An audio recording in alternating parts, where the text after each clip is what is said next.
when I was meditating on this reading for you for this month, I saw this dog. Okay, he's like a golden retriever. He's got a stick in his mouth, and he's wagging his tail, really, really happy. His owners are coming home, so you see the door opening, and you see the mom and the dad. They both have dark hair, and the woman is holding a bundle.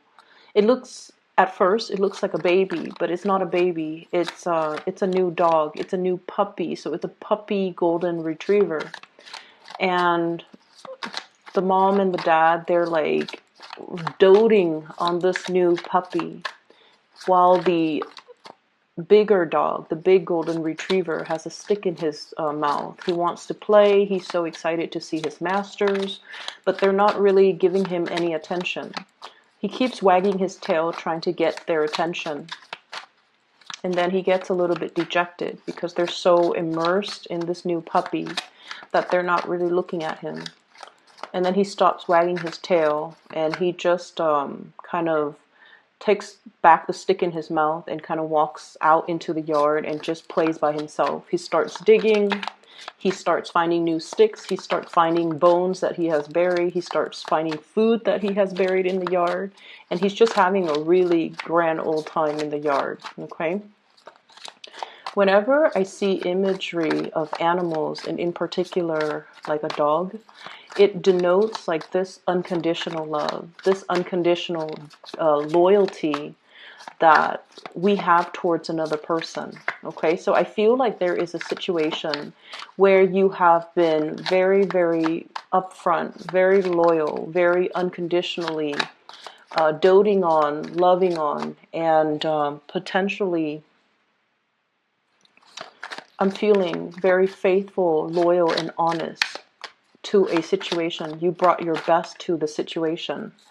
And for whatever reason, if feelings and emotions are not being reciprocated, and time again, you feel underappreciated, or you feel like the situation or the person you're involved with is not able to reciprocate in the manner that you hope, I also feel that it can show you, it's sort of like, that glaring moment of truth. Do I put more time and energy and resources into this situation? Or do I start to, emotionally, mentally, and then physically check myself out of that situation so that I can find better things on the horizon? Or I can just, go off and do my own thing, like forge a new path for myself. And I feel there is a situation here, and I can't tell which direction it's moving from, if it's from you or from a partner, where somebody has been questioning loyalty, okay? So somebody might be questioning, you Libras. Where does your loyalty lie? Or you could be questioning somebody's sense of loyalty. And I feel like whoever is questioning the other person has been very upfront, very honest, very loving, very committed. And for whatever reason, they're finding themselves in a position where the other person is questioning their loyalty. Okay? So I'm almost seeing this image about like, enough's enough.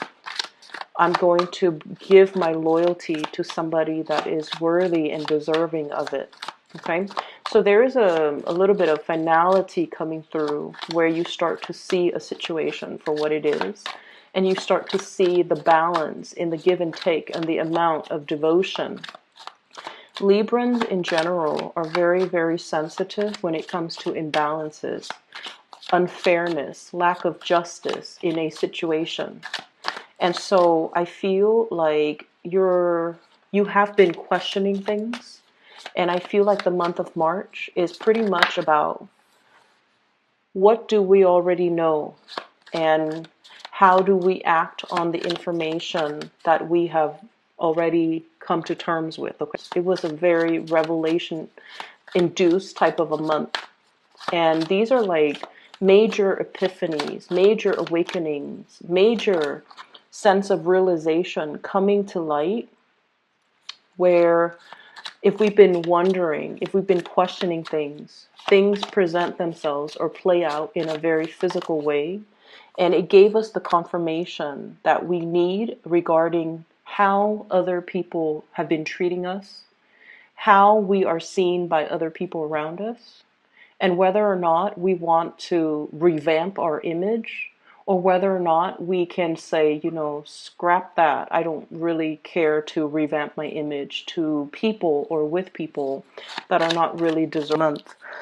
It was a very, very big month wrapped in a small package. It was a very, very big month. And I feel that for many of us, air signs and earth signs in particular, we have come to the realization that some situations cannot be sustained, okay? It's like it's already past its expiration date. And if we stay in it longer, it's going to go sour. It's sort of like milk that is expiring in your fridge. If you don't throw it out, it's going to curdle, it's going to congeal, and it's going to get nasty. That's what it feels like to me.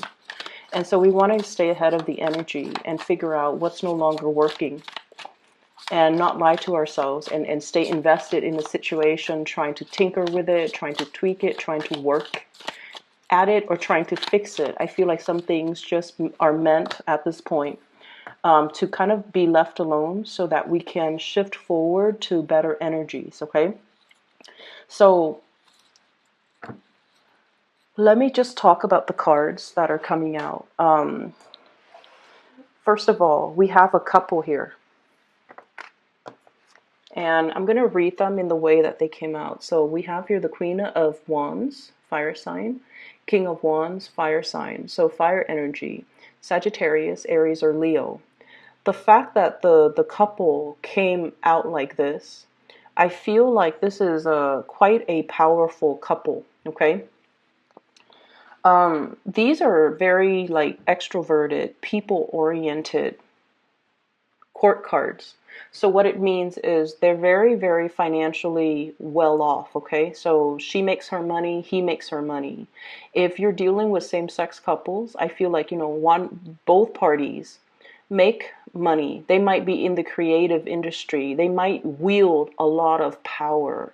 They might be in a position where they're managing, supervising, overseeing major works that a lot of other people are doing. So I'm seeing like people who are really, really established in their careers. I'm also seeing as well people in the creative industry that has a lot of fame, a lot of fortune. Okay, so we're talking like a really powerful couple. One person might be a lawyer, the other person might be a doctor. They could be, you know, engineers, architects, or just people that wield a lot of skills. They're highly desirable in the workforce. They're very, very career oriented. And as a result of that, I feel almost like their career paths or their life paths are starting to diverge. Okay? So what was once Six of Cups. This is a card about memories, childhood. It's like the beginning stages of love. It's that puppy love. It's that honeymoon stage. At the very beginning, the situation was like one person was on a higher pedestal. They might have made more money. They might have been already fixed in a career path. They might have more resources. They were putting the other person through some type of either putting somebody through school, like, so for example, if you're in a relationship, one person has already been established in their field, and then they're helping the other person, you know, helping the other person get through college, get through grad school, and they were doing a brunt of the work, okay? And now that this phase is done and over, because it did flip out in the reverse. I don't do reversals with this spread because it's a non-traditional deck, okay? It's like the Tarot of the New Vision. It's reversed in general, because you're seeing the backside of the court cards. But what I'm feeling is one person propped the other person up, made sure that the other person made it. And now that the other person has made it, it felt to me almost like the purpose of this union ceases to exist, okay? Somebody repay their karma. This is like a karmic debt from another life. Somebody is here to get the other person to the next evolution of their life.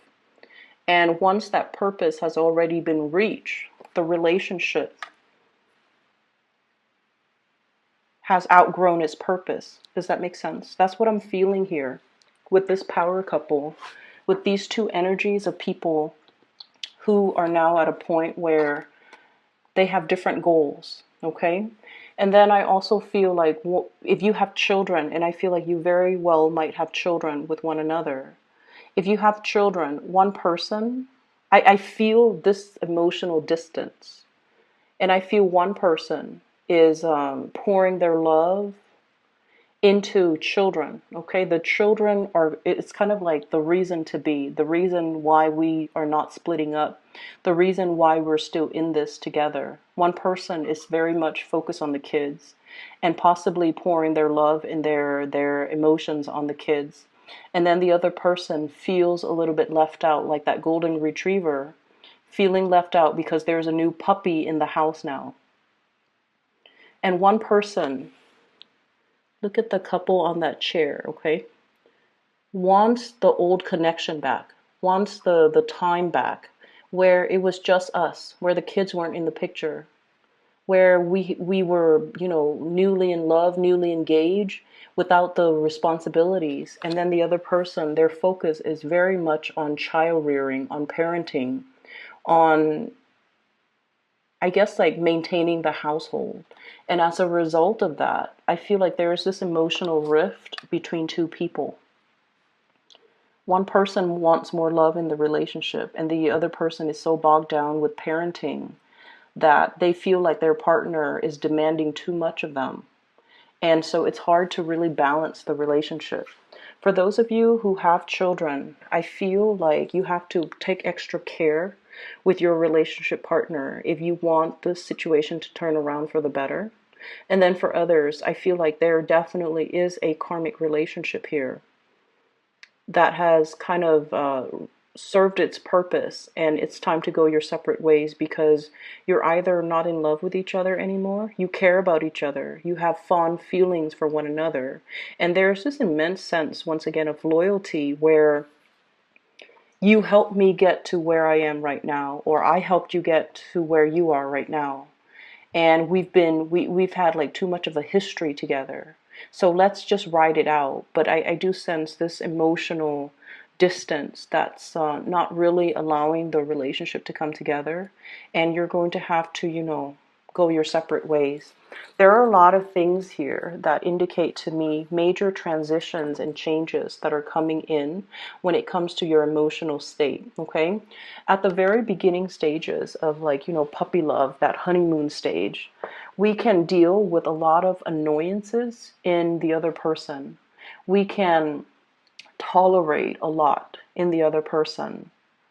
But when that baseline love or emotional connection is no longer there, and we have, you know, emotionally distanced ourselves or have emotionally moved on, and we're already thinking about, like, you know, what else is on the horizon? What else is out there for us? I feel almost like the emotional weight of putting ourselves out there again, going through the whole dating spiel, it can feel very awkward. It can feel very daunting. In a way, it's a little bit exciting, but in other ways, the newness, the strangeness, the lack of familiarity can feel almost like this tsunami that's gonna come over us and envelop us and drown us. And so there is a situation here where the emotional connection, I feel, is no longer there. Somebody feels very much left out in the cold, okay? Dejected and feeling very underappreciated.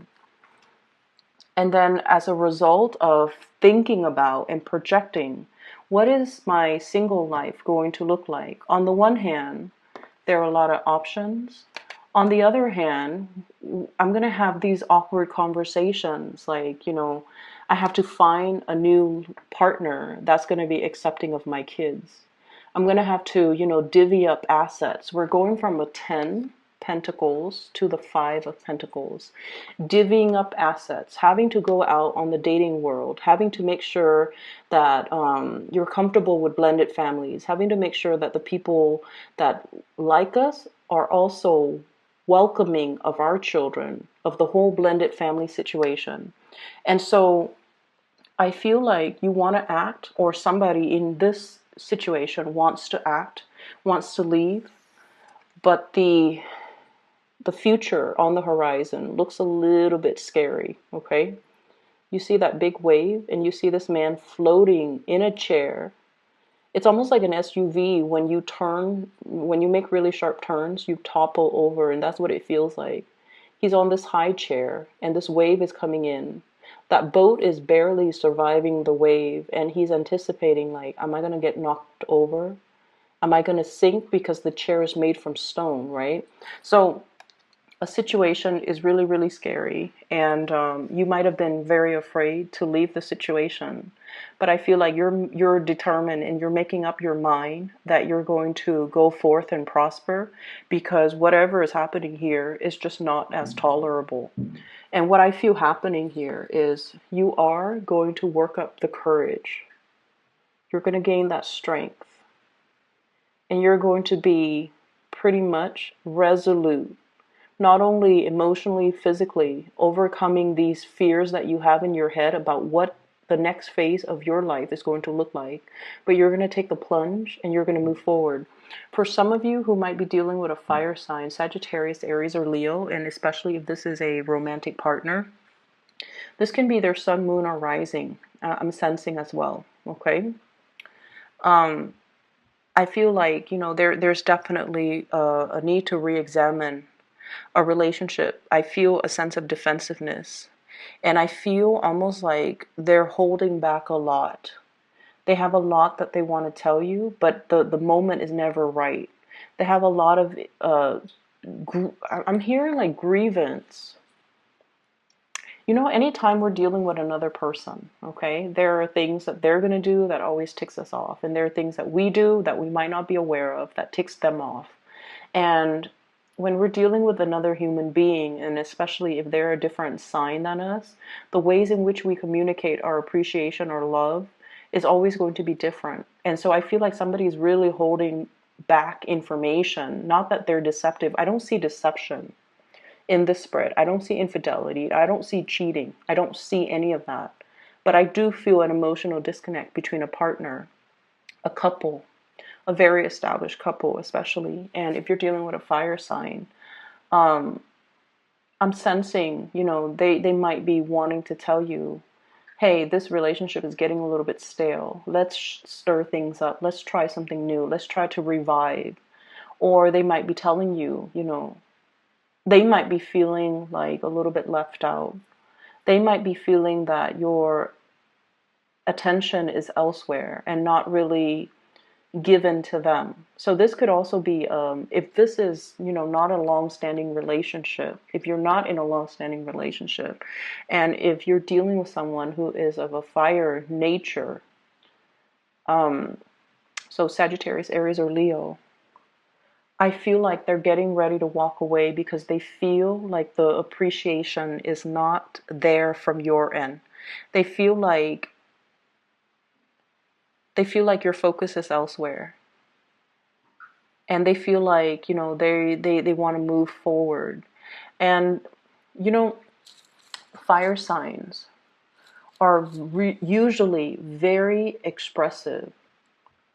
They when they get angry, everybody in the room is going to feel it. It's going to know it. When they get frustrated, everyone knows energetically, but also because they are very good at showing emotions, okay? And oftentimes they scream, they yell, they boil over, and then they get over it, which is amazing. They don't hold things in, but for whatever reason, I feel like this person has been holding a lot of stuff in. And I feel it's mainly because their pride is prick, okay? When fire signs like to be doted on, okay? They're kids at heart, and they like to be the center of attention. And this is not just Leos, all fire signs, I feel. They like to be appreciated. They like to be acknowledged. And I feel like somebody has been putting themselves out there multiple times and might not have been met with the reciprocation or the appreciation that they feel they deserve. And when they feel undeserved, or they not undeserved, when they feel underappreciated, it really hurts their ego.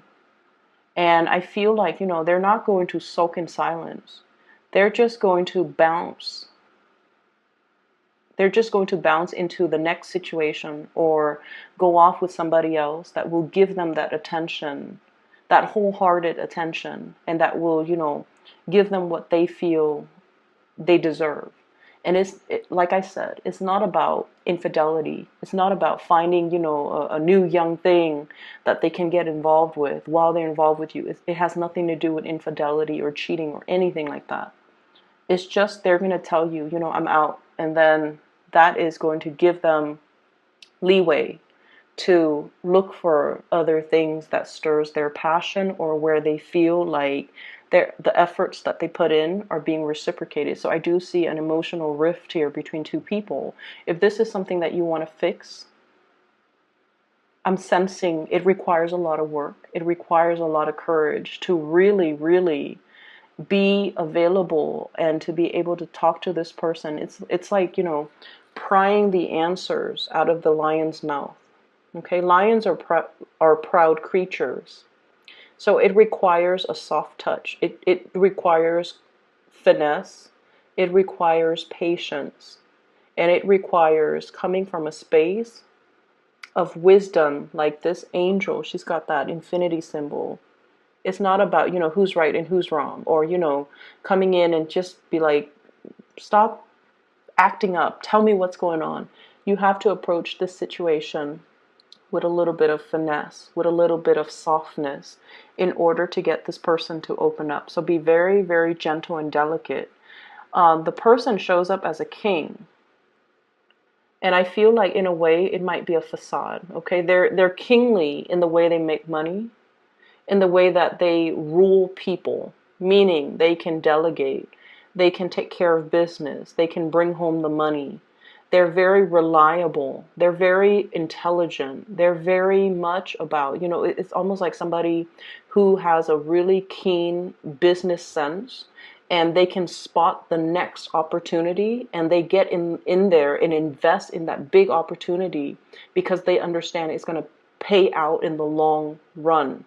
So this is like somebody with that type of a business sense. But when it comes to their emotional development, they might be a little bit different, and they might be very, very risk adverse when it comes to emotional investment, investing in new people.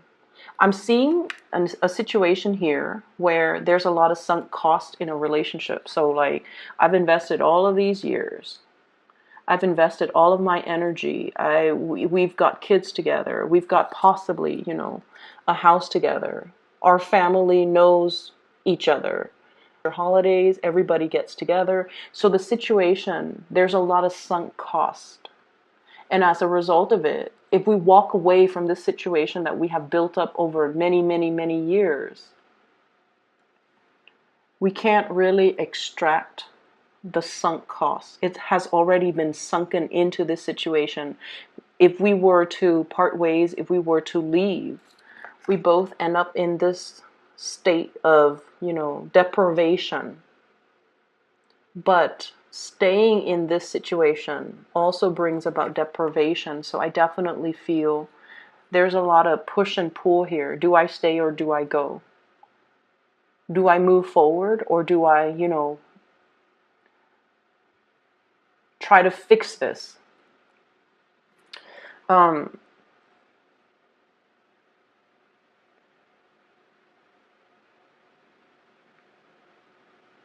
I'm feeling as well, there is a situation where,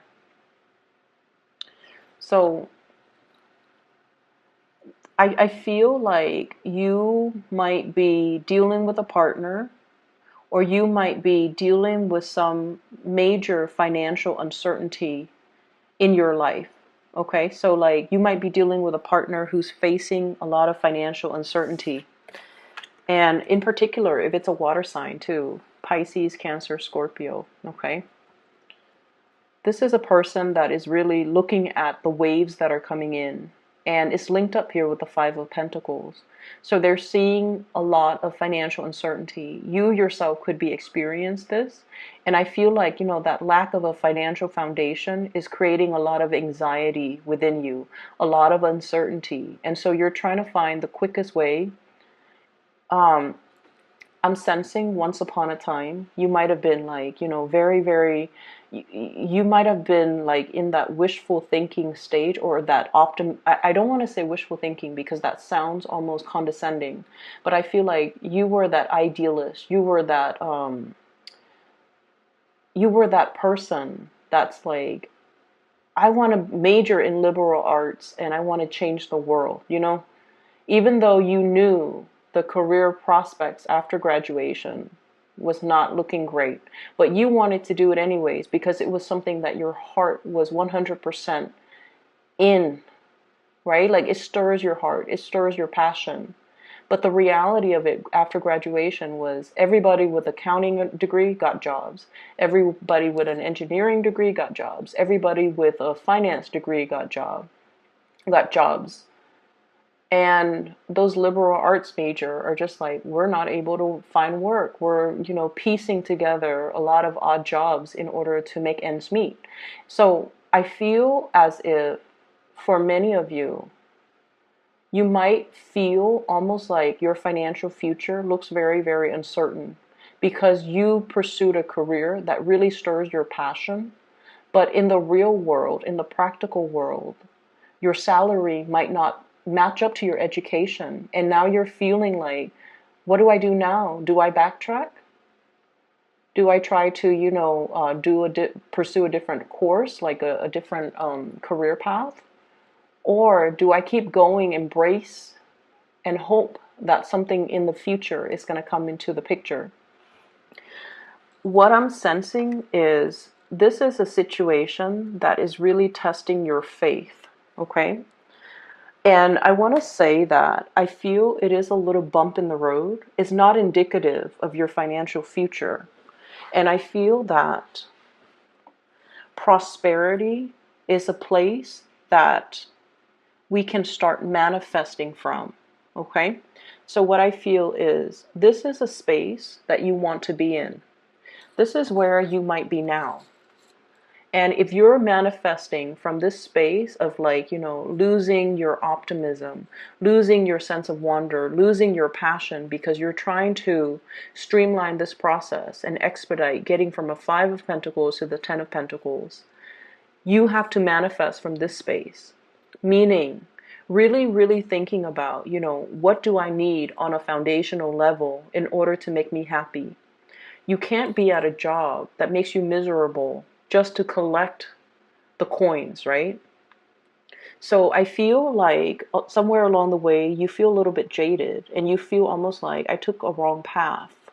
And now I'm too invested, too much sunk cost. I'm too invested in this linear path that I can't really branch off. It's almost like, you know how you stay in a job for so long that you feel a little bit pigeonholed into similar industry. So you're trying to branch out, doing something different. But all of your experience, all of your skills from the past is related to that specific industry. So you end up feeling pigeonholed. And all the jobs that you apply for don't call you back because of your resume. And so the only jobs that you can get is in a similar or related industry that you're trying to break away from. So I see this major paradox here that frustrates you guys. That's what I'm feeling. It's sort of like, you know, the family, they have a golden retriever and then they get another golden retriever. And so the cycle starts all over again. It's the same pattern. And something's got to give. There has to be some type of a way out. And the thing is, Libras, I know this is not much consolation, but you all are very, very good at problem solving. Okay. And I feel like, you know, you guys are really good at seeing both sides of the story. But for the past few months, past few years, I've also noticed that you guys are a little bit too slow to act when new opportunities present themselves, because you look at both sides of the coin. And I don't feel that you go for the safe route. I feel that you go for the intellectually stimulating route. You want something that challenges your mind. So even if something that's very nourishing to your emotions, I feel like you always opt for that thing that really challenges or stimulates your mind. And I feel like when we make decisions from that space over long periods of time, we might feel that the heart might have been lacking all along. So what that means is we choose opportunities to expand our minds, but we don't choose opportunities to expand our heart. And then we're dealing with the ramifications of that as of this moment. That's what I feel like, this paradox, being pulled in different directions. Seeing things so completely from, one side of the story. On the one hand, there's this to consider. On the other hand, there's this to consider.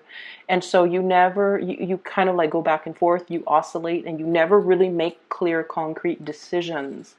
And I'm sensing it has taken us to this point. This is a major turning point. Where do we go from here?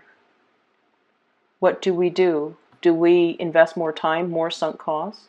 Or do we, call it a day and just move on to something else? Deep down, I feel almost like I see a household where... So give me just a moment. Let me try to phrase this in a way where I feel like it captures these 4 cards here. I see a household that is very, very big on accomplishments, okay? So like one's a doctor, one's a lawyer, so let's say like the firstborn is a doctor, the second is a engineer. And so the third child feels like, oh my gosh, I have, parents are placing such high expectations for me. Or from the outside looking in, my sisters or my siblings are so successful. I have to be successful. It's expected of me. So I see this social pressure, family pressure as well. I'm also seeing with the children, okay, where parents place really, really high expectations on the kids. So if you have children and you find yourself like, oh, my kid is going to be a doctor, my kid's going to be a lawyer, I feel that you have to let the kid kind of meander through life and find their own path and do whatever it is that makes them happy. Because too much rigidity and too much emphasis on external accomplishments, I feel like it can give a lot of anxiety to the children. It can give the person that is dealing with all of these expectations a lot of anxiety, a lot of sleepless nights, and just an overwhelming sense of uncertainty when it comes to their future, because they have so much to live up to, and they just feel inadequate where they're at. So it's like somebody here feels like nothing I do is good enough. That's what it feels like to me. Like nothing I do is good enough. My efforts are not being reciprocated. I feel underappreciated. I feel like someone is not appreciative of my efforts.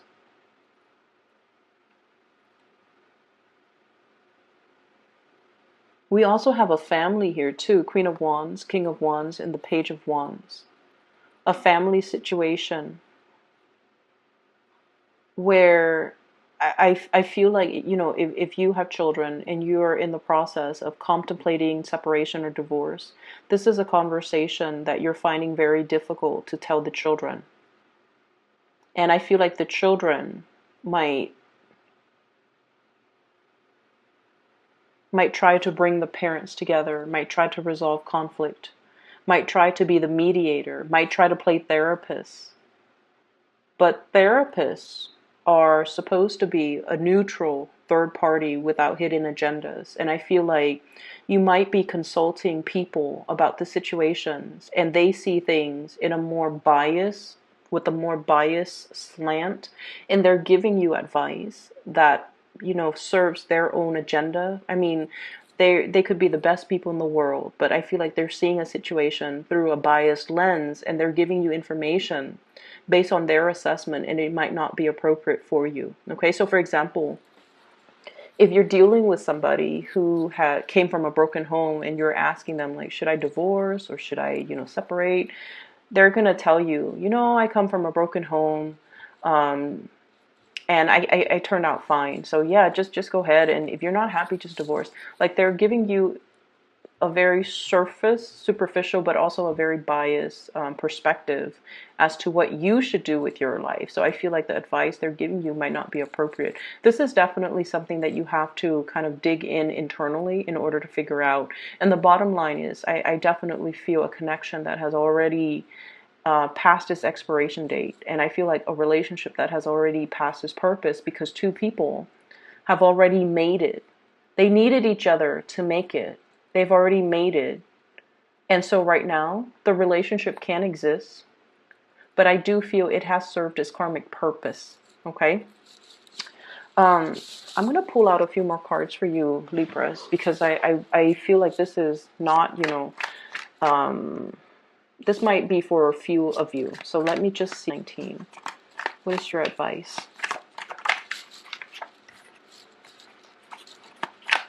Let's do 2 more cards.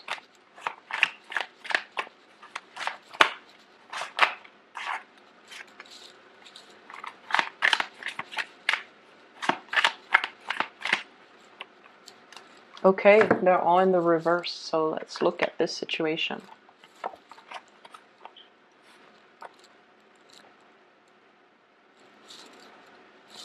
We have 7 of Cups, options, okay? In the reverse position, options are pretty much dwindling.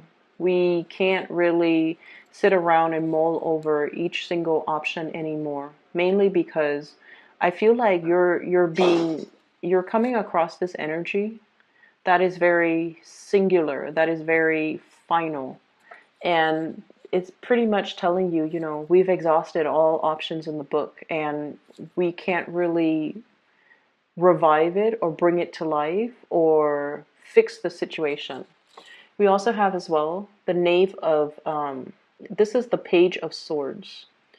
And what this is saying is, when it's in the reverse position, I feel almost like sweeping the truth under the rug, okay? Denying a situation, not denial, sweeping things under the rug, not acknowledging the fact that, you know, we've already exhausted all of our options. And then we also have as well the Four of Cups, longing for something else, longing for the ethereal, longing for this, you know, unicorn, and almost having this very, very idealistic sense of what reality is supposed to be. When it's in the reverse, you're looking at a situation not through rose-tinted glasses, but through the lens of reality. And you're starting to see as well, you know, these realistically are the options that I have in front of me. Unicorns might not exist in this world, so I need to make this decision more from a practical perspective. I feel like for those of you who are dealing with a water sign, Pisces, Cancer, or Scorpio, they are feeling very, very, very left out in this situation. Very left out. They feel like they can't connect with you emotionally. They also feel like the future with you is very, very uncertain. And they might be doubting your loyalty. They might be doubting your loyalty. So Libras, that's what I have for you. I hope it is helpful for those who are dealing with this situation. I hope that it gives you some clarity. For those of you who are still emailing me, okay, regarding private readings, I've included a link in the description box for a psychic. Her name is Bridget. She's based out of California. She's phenomenal. If you like a reading, if you need some spiritual guidance, if you need some clarity, I would highly recommend that you book a reading with her. I've been using her services for the past 2 years. She was introduced by a family member, and since then I've introduced her to, my friends, family members as well. And she's phenomenal. So if you're looking for guidance, just, hit her up, okay? I'm going to leave it at that. And hopefully this is going to be helpful for those of you who are dealing with this situation. I hope it's helpful. I wish you all the best, okay? Take care. This energy feels a little bit heavy, but I feel like when you're ready to act, you're very resolute. So I'm not worried about you, okay? When you might take a really long time to assess a situation, weigh out your pros and cons. But when you're ready to act, and I feel you're ready to act, you're ready to explore, you're ready to see what else is out there. Your mind has, it seems like your mind's already made up, but emotionally you just need to kind of like bite the bullet and find the courage to execute those plans. And I feel like that's what's happening here. There's a little bit of dragging your feet when it comes to execution, okay? Executing a plan, a course of action. But I feel like your mind's already made up as to what you need to do. So because of that, I'm not too concerned about this energy, for you guys at least. For water signs, yes, but for you guys, I'm not too concerned. I feel like you've already know what you need to do, okay? So Libras, best of luck. I'll talk to you guys soon.